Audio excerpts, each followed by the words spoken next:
Прогноза за утрешното време. Сончево и топло. Драги слушатели, ви пожелуваме добра ноć. Ништо не наговестуваше дека на 26 јули пред точно 61 година желбата за добра ноќ на радиоводителот ќе остане само желба, а Скопје ќе биде срамнето со земја. Утрото во 5 часот и 17 минути за многумина ќе биде кобно, а за уште повеќе ќе биде момент кој целосно ќе им го промени текот на животот. Падна зградата, не ни знаевме одоште. Околу 40 сати бевме под земја.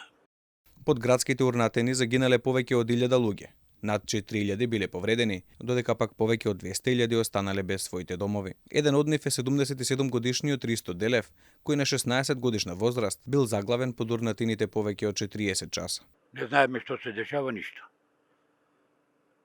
Некое непишано правило, од надвор ги слушаме како разговараат, народ како вика, роднините како не бараат све. Не знаев што е ни со мајка ми, ни со татко ми, ни со помало братче. Тети не еден имав на гости, не знаевме. После 40 сати испаднавме некако живи и здрави, рударите кои ни помогна. Како се спасивме, не знаеме.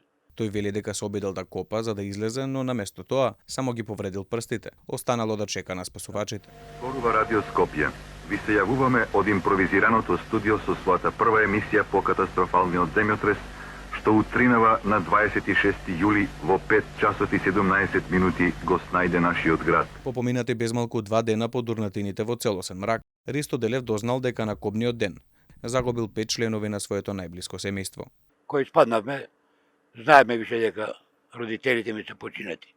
Татко ми Миле Делев, мајка ми Милица Делева, братче Владко Делев и баба ми Ружа Делева и тетин што дојде од Гевгелија на гости и он почина. Дали паднавме доле во подрумот, у Ќумур, све, у таа спална кај што бевме ние со браќава, мајка ми и татко ми таму, таа плоча не попуштила и они беа змечени. Земјотресот кој уништил 80% од градот бил повод за Скопје да стане град на солидарноста и со помошта од целиот свет да се издигне во метропола. По повеќе од 6 децении, граѓаните и представници на државниот врв на денешен ден положуваат свежо цвеќе на градските гробишта, а низ градот се одржуваат и низа други активности со цел овој кобен ден никогаш да не се заборави.